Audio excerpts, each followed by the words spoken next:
Newsfirst, Newsline with Faraz Shauketaly.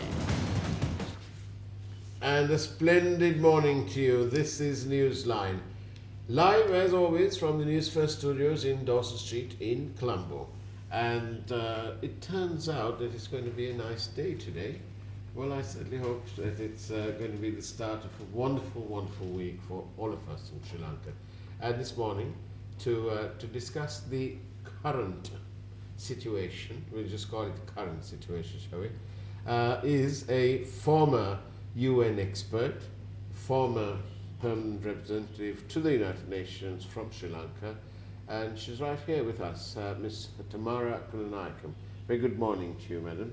Good morning, Faraz. It's lovely to see you here, and thank you for coming. I know it's quite early in the morning. Well, early start. Thank you for inviting me. Oh, it's a great pleasure.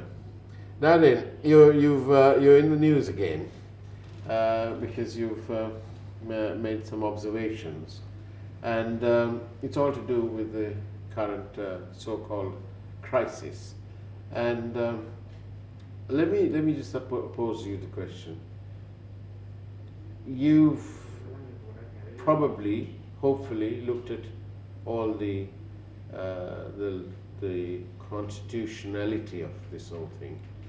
So let me ask you a question. Is it unconstitutional for the president to have appointed a new prime minister? I know this is the topical news everywhere. It's been this issue, whether it's constitutional or not constitutional, is being raised internationally, and it's been projected as unconstitutional, as an anti-democratic coup by a dictator, Mahinda Rajapaksa, who is pro-Chinese. So there is this whole discussion, the way it's been projected, both inside the country, as well as by the way, those who were defeated or who were deposed, who support former Prime Minister Ranil Wickremesinghe and his Western allies. Now, I think this whole debate, I think if it is constitutional or not constitutional, I have no problem with that raising the issue. But then it's not something that can be resolved by discussion among us, among journalists, or the Western governments who decide that what is constitutional, what is unconstitutional according to our constitution. It's not their constitution.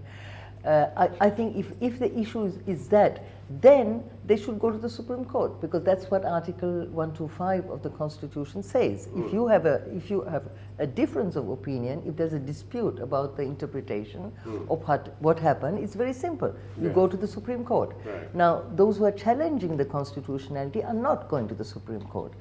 I don't know why. The other option is to go to the people, because the Constitution, underlying the Constitution, is the will of the people, the sovereign will of the people. So that's the other way to go about it. You can find a political solution, which means go for a general election. And then you will decide whether this government is legitimate or not legitimate.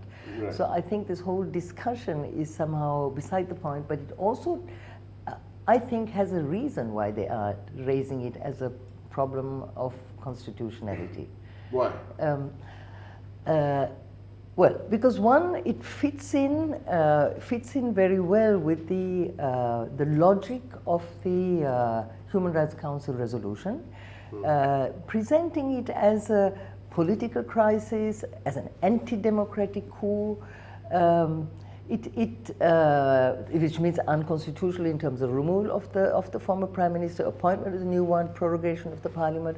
All this fits in with the logic of the council resolution, which tries to demonstrate that the Sri Lankan people are not, or the government is not capable and not willing to protect its citizens, or to ensure that their democratic rights are respected.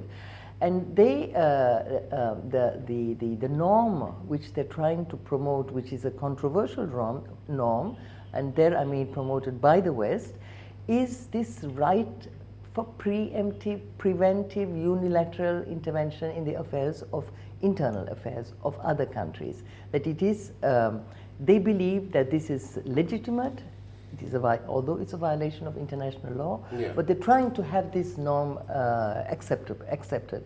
So presenting it as a problem that is, it has to do with not resolving the past issue, that is not the issue of so-called war crimes, and not taking action against those criminals, and then presenting the present situation as a major crisis where people are out there protesting and there's a bloodbath that is going to happen any moment.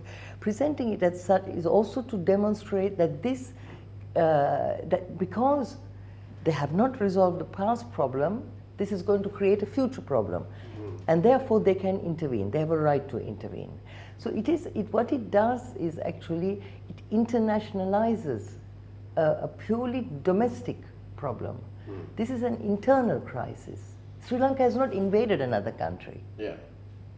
So what you're saying is that the international concern is sort of almost precipitated by the fact that Mahinda Rajapaksa has come in, whereas all their accusations are from his age when he was president. Is that what it is? Yeah, I think that's what they're trying to show. Here is in that case, the argument is their man. It might be unfair to say, but for the purpose of this conversation, their man was here in power for close upon 4 years, and so what has he done about it? What has this government done about those? Well, the government that's just finished. What did they do to address those international concerns? Well, that is also a problem that we are facing right now with the Western media, which is that there's a lot of duplicity and hypocrisy in the way they report things. Their man is their man, and so is it he's a reliable ally, although he's not stable. So he's a consistent, reliable ally. Because but he's not stable politically. Politically stable. So they have to find ways of ensuring his stability. And this is one way of doing it, is to present him as the Democrat. So you cannot, they haven't challenged him. They didn't challenge on the question of local government elections that were not held for more than 2 years, 2.5 years, even longer. They have not questioned, for instance, the bond scam, the corruption. It's one of the biggest corruption history of Sri Lanka. That's been so described by the Attorney General's department, the Attorney General of Sri Lanka, no one else, as the greatest scam since independence to afflict this country. But that's what I'm trying to say to you. They, the international community, have picked one hell of a guy to represent them, who is clearly, by anybody's stretch of imagination, can't be described as the most logically democratic person going. Starting with the way, the record speaks for itself. 40, 24 and 23. 40 years in Parliament, 24 years as the leader of the United National Party, having overseen at least 23 electoral defeats. I think the figure is about 28 or something like that. But, so how democratic a person is that then? And how come they are, like you've just mentioned, they are voiceless on the issue of the frustration of the provincial councils to have their elections. In the Eastern Province, it's about 18 months, over 18 months that it's overdue. And where is the international community? Where is the seat of democracy? Where is Westminster? Where is the United Nations? Let's clarify what we mean by they. And by they, we are talking about the West, that is Washington and its allies in Europe, and including also Canada, Australia. who are allied with with Washington. Now, they obviously the reason they are not criticizing their man here is because he is reliable in terms of their geopolitical interests in the region, and that's also why they present Mahinda Rajapaksa as a Chinaman, and so it's all these issues help to internationalize what is a domestic problem. And it allows them to intervene in the country in order to ensure that they have a reliable ally in Sri Lanka.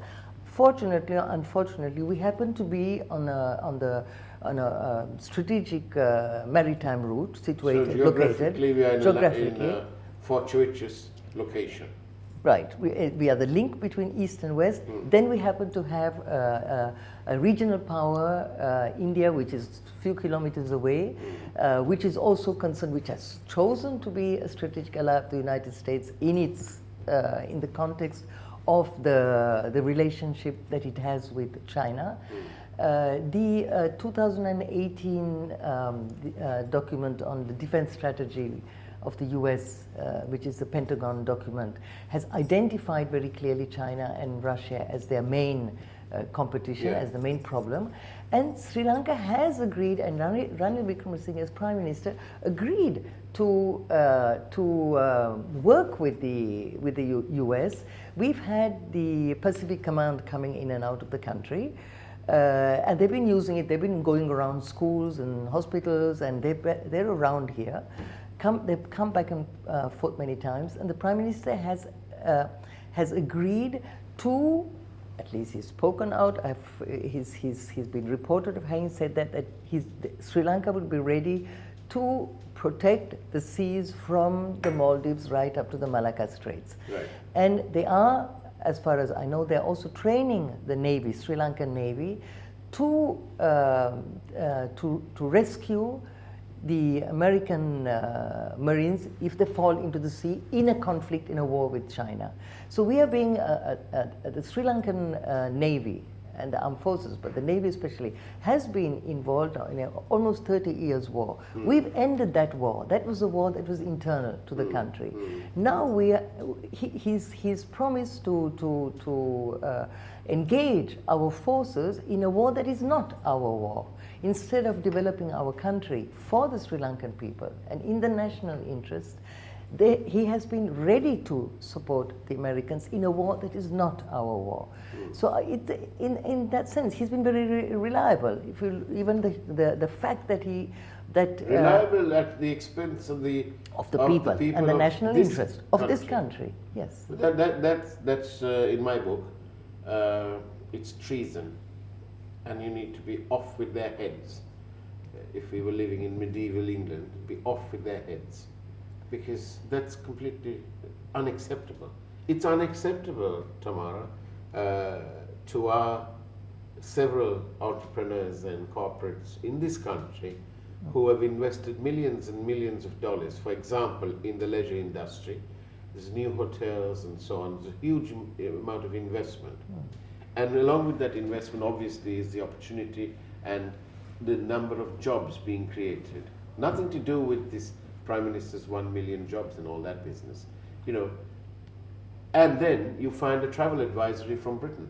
Completely. Do you agree with this travel advisory? They say that you need to be careful about coming here. There's a potential bloodbath. What on earth are they talking about? Well, this is part of the pressure that they are putting on the country, and it's also because we have a new government that they don't want to have in power here. So again, they come back to the threats of travel advisory. It's sanction. It's a sanction. Yeah. So they don't call it a sanction, but then they prevent. I know that, for instance, the embassies, some of the Western embassies, keep sending texts to their nationals saying, don't go out, don't travel there, because and if you are there, stay inside the hotel rooms. Of fear. Right, but that fear psychosis is being created. Yeah, and with a purpose, and the but purpose, without foundation, with a purpose, but without foundation. Right, but this is not the first time this would have happened. This happened with regard to when they intervened in Yugoslavia, when they intervened in Afghanistan, when they intervened in Iraq. It was based often on But look at what happened in Iraq. falsehoods. But look at what happened in Iraq. Saddam Hussein was their man. Finally, brutally killed. So I'm not suggesting anything, but I'm just pointing it out. 'Cause, you know, we get. By the way, ladies and gentlemen, this is Newsline. Do send your questions in by SMS on 0772 300 305. Our guest this morning is the former permanent representative to the United Nations from Sri Lanka, Ms. Tamara Kunanayakam. And so, Madam, is it unconstitutional? The President has, in his opinion, appointed someone, his name happens to be Mahinda Rajapaksa, as a person, as a member of Parliament who, in the opinion of the President, is able to command the majority in the House. Is that part of it unconstitutional? I have heard different points of view. Right. I'm not convinced by the argument that it is unconstitutional. What I have seen and understood and read is that they're using the 19th Amendment, but I have understood that the powers that the 19th Amendment, which transfers presidential powers, executive powers to the Prime Minister, was not acceptable, and I think the Supreme Court shot it down by saying that it should be decided by a referendum. Now, I don't know. There are so many different arguments. There are so many different articles. I'm not a specialist in constitutional affairs, and that is precisely why we have a Supreme Court to look at it. You can have lawyers, even lawyers, having different arguments on the same interpretation. Here we have the Speaker, Madam, who's Speaker Karujaya Surya, who has gone to the Attorney General. For heaven's sake, I think any law student will understand that the Attorney General does not rule on matters of the Constitution. But yet they chose to go there. Because I think they don't want to characterize they don't want to characterize this crisis as a systemic crisis. That is how I see it. Now we have a message from a viewer. Thank you very much. Do keep sending your SMSs in 0772 300 305. Card on the screen there. The question is not about the removal of RW, but about the way it was done. So somebody is taking umbrage about the way it was done. But this somebody and others with this somebody are not talking about, if you're talking about the way it was done, then back in 2015, President Sirisena was gracious enough to appoint Ranil Wickremesinghe as the Prime Minister when he only had 42 seats in Parliament. And he removed a sitting Prime Minister, D. Mujayaratna. So that's the balance. No one's talking about that. But also, Madam, what about this? That the National Unity Government constitutionally allows you to have more than 30 members of in the cabinet. So when the UPFA withdrew from the national government, then obviously that cabinet was far too big, and their numbers also dropped down. But more importantly, the cabinet of ministers, the big number was unconstitutional.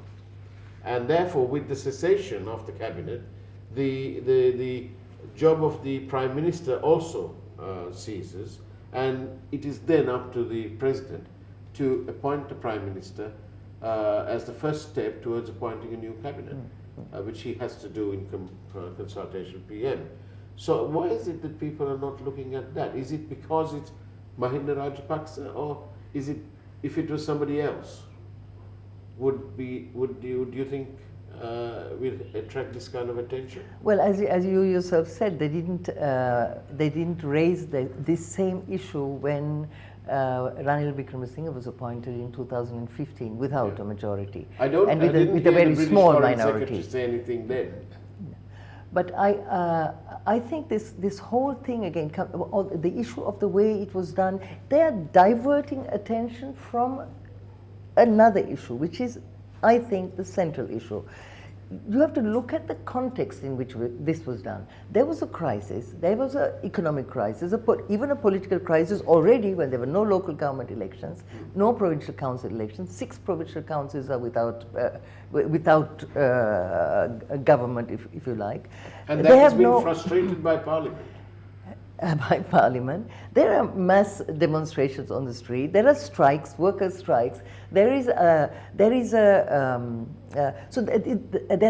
lots of anti-popular, anti-democratic measures that are being implemented. And I'm speaking now about the neoliberal policies of the government. You raised the question earlier on, the point you raised that the economy and the whole, even the constitutional reform is being done in a way to protect the interests of foreign investors rather than the local investors or the domestic economy. So we are looking at this bigger, larger context of a change in the constitution. There's a re-engineering of the state taking place. So all this is there are prices going up, the bond scam, the loss of how many million or billion rupees that was lost as a result, 31 billion rupees lost by EPF, Sri Lankan Insurance Corporation, National Savings Bank. Yeah. So I mean, this is the bigger context. Prices, the drop of the sadly, rupee, all that. Talking about that. That's the whole. But problem. this is the issue, and it is in that context you have another situation that comes in. There is the information that was received by the president that there was an assassination plot. Yeah. Now, by Raw, apparently. So, we don't, whether he's right or wrong is another matter, but the fact is he had this information at the time. He had to take action. So the action he took is he had to change the government, because the government was not doing anything about investigating. So, so he had to take action. Now, what does he do? He goes to the person who he thinks would have the support of the parliament and of the people. Who is it? It's Mahinda Rajapaksa. Yes. So he brings him in there. And then the UPF, but before that, the UPFA government, the UPFA leaves the unity government. That's right. Then it collapses, the government collapses. Yeah. So it is all, and he has to get the support of the party or the people that are also receive the support of the people, are supported by the people. So it seems to be quite a logical decision on the part of the president to have, I'm not judging whether it was the right thing or the wrong thing, but for me it was logical. That was the context in which this happened. Yeah, it's logical because when, I think we need to also point it out, that the National Front for Good Governance is a registered political party. And in the elections in 2015 in August, the National Front for Good Governance, contested those elections under the symbol of the UNP, which is the elephant, and the name of the UNP. So on paper, technically, you know, it was the UNP, but they were the proxy for the National Front government. And so it was that was one group of 106, and the UPFA members came in with 42. So you had 148, so then it was all hunky-dory. But when the UPFA pulled out, the cabinet of ministers was far greater than what is envisaged in the constitution, which is when it's a single government, as indeed the National Front for Good Governance is, that's that one party, when they may be composed of different smaller groups, but at the election, with called neutrality, when one looks at it, it's just the one party. So when their coalition partner pulls out, there is no national government, therefore you cannot have a cabinet that is so large. It must be brought down to 30. And so the cabinet stands dissolved, the prime minister stands not in his position, and I was going to say the prime minister stands dissolved, but that might be construed in another way. But therefore the president exercises the powers vested in him constitutionally to appoint the person whom, like you said, is most likely to command a majority in the parliament. I don't see a big crisis. And one of our viewers, this one coming all the way from Australia, Thank you very much for watching us, probably watching us live on Facebook. Please talk about the biased media reporting by some sections of the Western media, especially, and I'm not going to say the name, one channel. They've been misleading people all around the world, an international channel. Do you feel that international coverage, Madam, has been biased? Certainly, this is the issue that I have been raising, and I think they have decided on a particular, to promote a particular narrative, and this is now by the mainstream media. It's not. I don't think it's. There are smaller newspapers, local papers. There are some papers of political parties that are giving another point of view, but the mainstream media has this Western narrative, which I think began to be spread after this so-called special meeting at Temple Trees, where the decision probably was taken to promote that narrative outside. Somebody is describing it as, what do you think of Ranil running to the international community like a crybaby?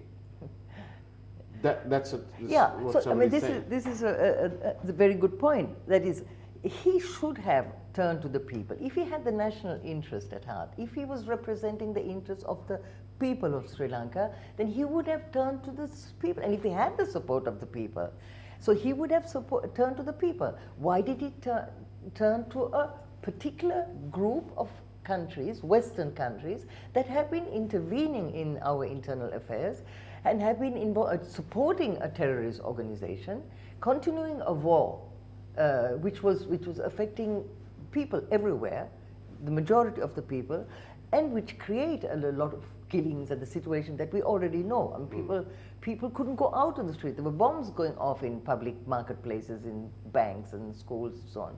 So and in trains. And I remembered parents fearing to send their children to school, not knowing if they will come back alive. Indeed. So I mean, in this context, he turned to those same governments that have been intervening in the country, in the internal affairs, who have threatened the country, who have undermined our judiciary by setting up parallel institutions, trying to bring in foreigners to judge our armed forces, and changing our trying to change our constitution, and using all forms of threats. So it's true. Why did he turn to them? Why not to his own people? Somebody is saying to you that you were let down spectacularly by MR, and now it appears that you are supporting him. Is that a fair comment? No, I don't think it's fair. First of all, I don't know if I was let down. There was nothing to do with, there was nothing, it was a question of support. I was in Geneva. There was a particular situation there. I was moved back to Cuba. I didn't go back because I thought I didn't have the support from the foreign ministry, and I wouldn't be able to function as an ambassador in any part of the world if I didn't have, without the support of the foreign ministry. Yeah. It's nothing to do with that. And also, I'm not supporting Mahinda Rajapaksa. I have a clear position on the situation today. Right. It's not a question of supporting one side or the other side. Yeah. I see it as a situation which objectively should be resolved two ways. One way, you go to the Supreme Court, or you go to elections. Right. And I don't know which side is going to win or lose in this whole thing. I don't know what the Supreme Court will decide. So it's up to, we have to decide, and we go to the people. I'm saying go to the people, it's not me who decides. People can decide to support Ranil Wickremesinghe. Can I ask you this question? Do you think you'll be offered a job in this new government? I don't know, and it's totally irrelevant. And it's not the point. I have my problems with all politicians. And that is why I think keeping it in the parliament, it also... What did you think, I know we're going to have to finish, but very quickly, what did you think of this nonsense about some group of people who went to parliament whilst parliament was prorogued, and then having opened an office there, or a room there, collected there whilst parliament was prorogued? It means nothing. It probably means trespassing. What did you think about that bit? I agree with you. I personally think that the president, and both the president and the current prime minister, should take firmer action than they are taking now. And I would say that not only, and in this, for instance, in this case, I mean, the president, the people have vested their sovereignty in the president, so he has the right to take the decisions, and he has a duty, he has an obligation to ensure that his decisions are respected. And in the case of this special meeting in Temple Trees, in any other country, any self-respecting country, they would have expelled those envoys immediately. They would not let them be here. Now the problem is that we think that they are big, they are large, they're tall because we are on our knees. We have to get off our knees and get and demand respect from other countries. We are not a dominion. We are not a colonial. We are no longer a colony of Britain. And I think this has to be understood by all our politicians. And we have to stand up. We have to be proud to be Sri Lankan. We have to rediscover our spine. Exactly. Yeah. Tamara and our Kunanayakam. dignity. Sorry. And our dignity. And our dignity. Yes. Well said. I love that last bit. Tamara Kunanayakam, thank you very much. And that's the way it was on Newsline. Do take care. Have a great week ahead, and God bless.